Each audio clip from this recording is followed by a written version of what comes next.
Shahdad coat में station road के इलाके से बरसाती पानी की अदम निकासी पर इलाका मकीनों ने म्यूनसिपल इंतजामिया के खिलाफ एहतजाजी मुजाहरा करके नारेबाजी की और टायर जलाकर ट्रैफिक मुअत्तल कर दी। मुजाहरीन का कहना था कि बारिश को 2 दिन गुजर गए हैं, लेकिन शहर की मसरूफ़ तरीन स्टेशन रोड के इलाके में ताहाल सेवरेज मिला बारिश का पानी जमा है, जिसकी वजह से दुकानदारों, ट्रांसपोर्टर समेत इलाका मकीनों को शदीद मुश्किलात का सामना करना पड़ रहा है, जबकि कारोबारी ज़िंदगी भी मुतासिर हुआ है। उन्होंने मुतालबा किया है कि स्टेशन रोड के इलाके से फौरी तौर पर बारिश का पानी निकाला जाए।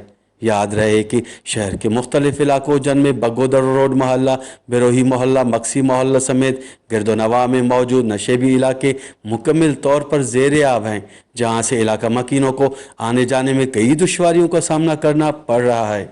कैमरा टीम के साथ गुलाम अली ब्रावई, वश टीवी, शहदाद कोट।